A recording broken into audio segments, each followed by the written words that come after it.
Rhapsody of realities आज Tuesday 21 सितंबर 2021। आज मंगलवार 21 सितंबर 2021। रैप्सोडी ऑफ रियलिटीज़ में आज पास्टर क्रिस ओयाखिलोम द्वारा जो वचन हमको सीखने के लिए मिला है वो यशायाह की भविष्यवाणी 4 अध्याय के 5 वचन के आधार से है, जो इंग्लिश में विस्तारित बाइबल में से लिया गया है। हम हिंदी में इसे पढ़ेंगे DSI बाइबल में से।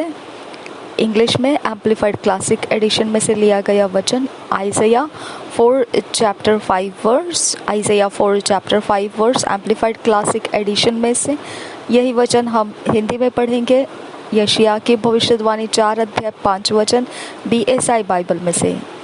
यशायाह की भविष्यवाणी 4 अध्याय 5 वचन BSI बाइबल में से हम पढ़ेंगे।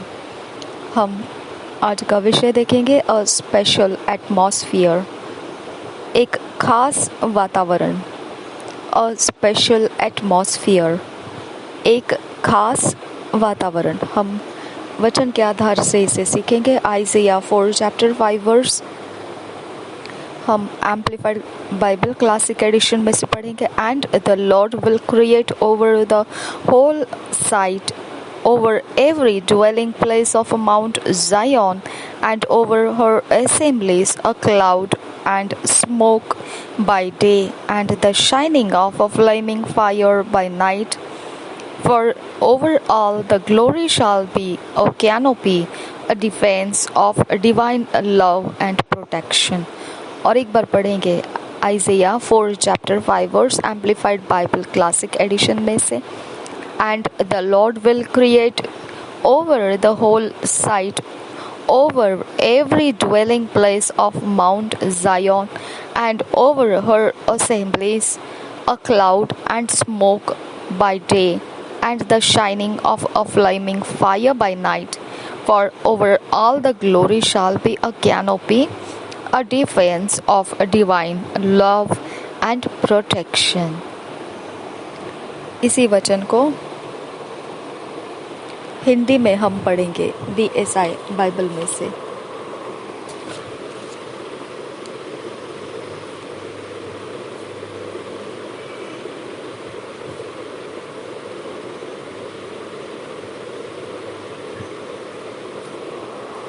यशायाह की भविष्यवाणी 4 अध्याय का 5 वचन।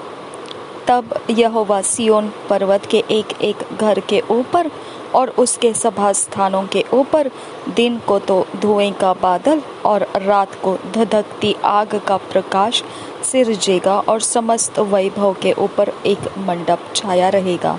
और एक बार पढ़ेंगे यशायाह की भविष्यवाणी 4 अध्याय का 5 वचन DSI बाइबल में से। तब यहोवा सिय्योन पर्वत के एक एक घर के ऊपर और उसके सभा स्थानों के ऊपर दिन को तो धुएं का बादल और रात को धधकती आग का प्रकाश सिरजेगा, और समस्त वैभव के ऊपर एक मंडप छाया रहेगा। Glory to God. The theme verse today foretells of a phenomenon previously experienced by Israel, a reference to the pillar of a cloud and of fire which attended them in their exodus from Egypt. परमेश्वर को महिमा हो। यह जो शुरुआती वचन आज हम देख रहे हैं हमको ये आने वाली बातों को बता रहा है कि ये एक प्रकार का काम किया गया है जो इज़राइलियों ने पहले समयों में अनुभव किए थे। यह संबोधित करता है बादल का खंबा और आग का खंबा जो उन्होंने देखा है जब वो मिस्र देश में से निकाले जा रहे थे। आप इसको निर्गमन की पुस्तक में पढ़ सकते हैं। They were under God's divine protection, provision, love and care.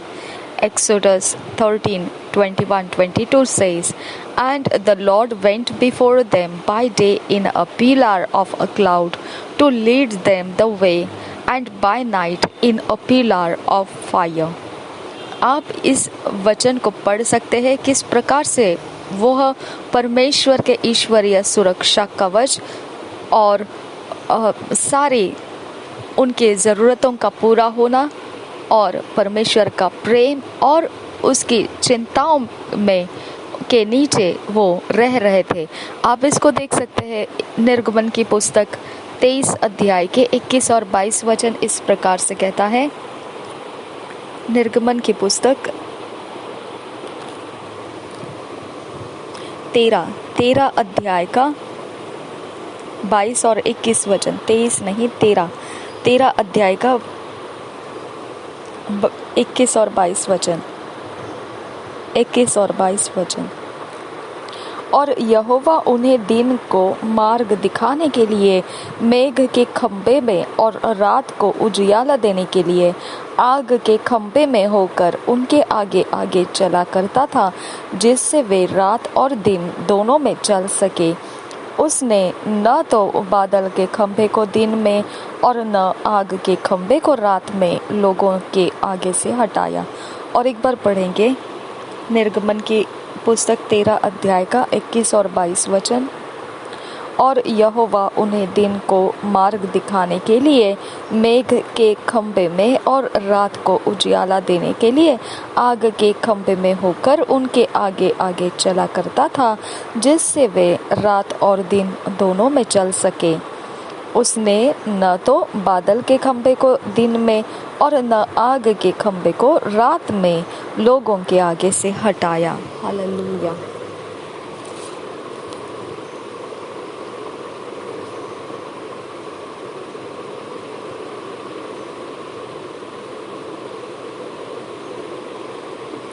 Even though they were in the desert in that terrible and arid land, they were not scorched by the sun. जबकि वह इतने भयानक तरह के जो जंगल का रास्ता था और बहुत ही सूखा रास्ता था, जो सूखी ज़मीन थी, जिसे मरुस्थल कहा जाता है। इस प्रकार का वो रास्ता था। बिल्कुल सूखी भूमि थी वो, और ऐसी भयानक सूखी भूमि मरुस्थल के ज़मीन पर से वो जब जा रहे थे, फिर भी उनको सूरज ने जलाया नहीं। उनके ऊपर सूरज के तेज उनको जलाने नहीं पाई। Then at night they were kept warm by a pillar of fire. फिर रात के समय में उनको गर्मी लगने के लिए उनको गर्म रखने वाला खंबा, आग का खंबा रखा गया था। Thus day or night they were under a special atmosphere. इस प्रकार से दिन और रात वह एक खास प्रकार के वातावरण के नीचे रह रहे थे। That's amazing. और ये तो बहुत ही बढ़िया है। This didn't happen for one day, 3 days, a few months or a year. It was for 40 long years. God protected them. और देखिए, यह केवल एक दिन की बात नहीं हो रही थी, यह या फिर 3 दिन या कुछ महीने या कोई साल, ऐसे नहीं। यह बिल्कुल पूर्ण रूप से 40 लंबे सालों के समय तक होता रहा। परमेश्वर ने उनको सुरक्षित रखा था। Read the psalmist's account of this in Psalm 105:37 verse Amplified Classic Edition. He brought Israel forth also with silver and gold, and there was not one feeble person among their tribes. Deuteronomy 29:5 New King James Version says, And I have led you 40 years in the wilderness. Your clothes have not worn out on you, and your sandals have not worn out on your feet. This is extraordinary. They were in God's presence, and He fed and nurtured them. आप पढ़ सकते हैं जब भजनकार इस विषय में वर्णन करता है। भजन 105 अध्याय में 37 वचन में, अगर हम इंग्लिश में पढ़े तो वो एम्पलीफाइड क्लासिक एडिशन में पढ़े थे, हम हिंदी में पढ़ेंगे BSI बाइबल में से। भजन संहिता 105 अध्याय का 37 वचन। तब वह इस्राएल को सोना चांदी दिलाकर निकाल लाया और उनमें से कोई निर्बल न था। और एक बार पढ़ेंगे भजन संहिता 105 का 37 वचन। तब वह इस्राएल को सोना चांदी दिलाकर निकाल लाया और उनमें से कोई निर्बल न था। हालेलुया। और फिर व्यवस्था विवरण के 29 अध्याय के 5 वचन में अगर इंग्लिश में पढ़ते हैं तो हमने पढ़ा है न्यू किंग्स जेम्स वर्जन में से, हम हिंदी में पढ़ रहे हैं BSI बाइबल में से। और ये ऐसा कहता है, व्यवस्था विवरण के 29 अध्याय का 5 वचन, मैं तो तुमको जंगल में 40 वर्ष लिए फिरा और न तुम्हारे तन पर वस्त्र पुराने हुए और न तेरी जूतियाँ तेरे पैरों में पुरानी हुई। हालेलुया। और देखिए एक बार और हम पढ़ेंगे व्यवस्था विवरण 29 अध्याय के 5 वचन में, मैं तो तुमको जंगल में 40 वर्ष लिए फिरा और न तुम्हारे तन पर वस्त्र पुराने हुए और न तेरी जूतियाँ तेरे पैरों में पुरानी हुई। हालेलुया। कितना ही ये असाधारण बात है। और वह परमेश्वर की उपस्थिति की बातें हो रही हैं और वह परमेश्वर की उपस्थिति में रह रहे थे और वो उनको खिला रहा था, संभाल रहा था, पालन पोषण कर रहा था उनका। नहम्याह 9 chapter 20-21 verse, good news Bible यह बताता है इंग्लिश में। Nehemiah 9 chapter 20-21 verse, Good News Bible says, in your goodness you told them what they should do. You fed them manna and gave them water to drink. Through 40 years in the desert, you provided all that they needed. Their clothing never wore out, and their feet were not swollen with pain. Nehemiah 9 अध्याय के 20 और 21 वचन में good news Bible इस प्रकार से English में कहता था। अब हम हिंदी में BSI बाइबल में से देखेंगे वही वचन को। नहम्याह 9 अध्याय का 20 और 21 वचन, वरन तूने उन्हें समझाने के लिए अपने आत्मा को जो भला है दिया। हालेलुया। और अपना मन्ना उन्हें खिलाना न छोड़ा और उनकी प्यास बुझाने को पानी देता रहा। 40 वर्ष तक तू जंगल में उनका ऐसा पालन पोषण करता रहा कि उनको कुछ घटी न हुई, न तो उनके वस्त्र पुराने हुए और न उनके पाँव में सूजन हुई। हालेलुया। और एक बार पढ़ेंगे नहम्याह 9 अध्याय का 20 और 21 वचन, वरन तूने उन्हें समझाने के लिए अपने आत्मा को जो भला है दिया और अपना मन्ना उन्हें खिलाना न छोड़ा और उनकी प्यास बुझाने को पानी देता रहा। 40 वर्ष तक तू जंगल में उनका ऐसा पालन पोषण करता रहा कि उनको कुछ घटी न हुई, न तो उनके वस्त्र पुराने हुए और न उनके पाँव में सूजन हुई। He has not changed, वह बदला नहीं अभी भी। The same God takes care of you and nurtures you today. वही समान वही परमेश्वर है ये जो आज आपके लिए चिंता करता है और आपका पालन पोषण भी करता है आज के समय में भी। His presence in, with and about you today makes you an oasis of love and grace in a troubled world. Hallelujah. वह उसकी उपस्थिति आपके अंदर दिया है, आपके साथ और आपके बारे में आज वह उस प्रकार का जो स्रोत है, जो पानी से भरा हुआ ऐसा स्रोत है, वो उसके प्रेम और अनुग्रह का स्रोत आपके अंदर, वो आपके बारे में, आपके लिए, आपके साथ दिया हुआ है उसकी उपस्थिति में। और ये वो जगत में आप रह रहे हो जो भारी तरह से विचलित जगत है, बिल्कुल परेशान हो चुका हुआ जगत है। ऐसे जगत के अंदर जब आप हो तो आपको उसने अपनी उपस्थिति आपके अंदर दी है, आपके साथ दिया है और आपके विषय में आज वो ऐसा मौजूद है कि आपको वो इस प्रकार का स्रोत के साथ स्रोत में रखा हुआ है जो उसका प्रेम और अनुग्रह का स्रोत है, आपको उसके अंदर रखा है। इस भयानक परेशान हुए जगत के अंदर आप रह रहे हैं, तभी आपने उसको ऐसा स्रोत दे रखा है।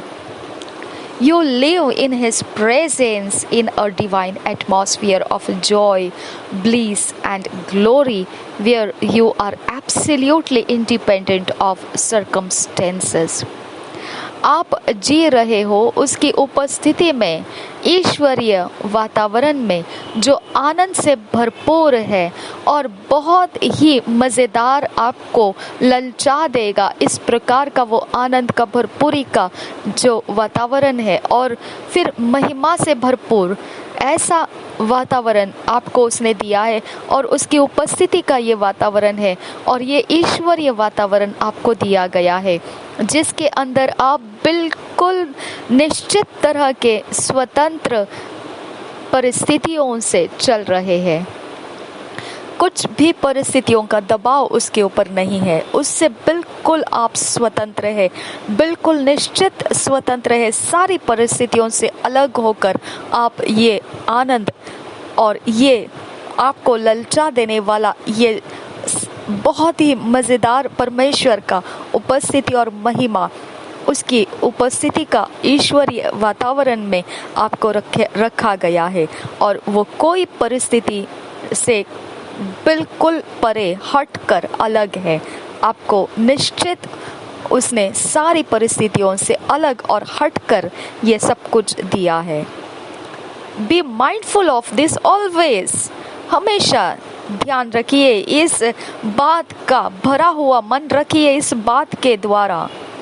There could be chaos and anarchy everywhere, but in Him you are at peace and in safety.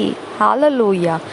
सभी जगहों में बहुत कुछ ऐसा गड़बड़ियों का माहौल रह सकता है जिसे हम गोलमाल कहते हैं। ऐसा वातावरण हो सकता है जिसको हम कहते हैं अव्यवस्थित, ऐसा वातावरण, गड़बड़ियों से भरा हुआ वातावरण, जो बिल्कुल जिसके अंदर शांति नहीं है, ऐसा उथल पुथल हो चुका वातावरण सभी जगह में हो सकता है।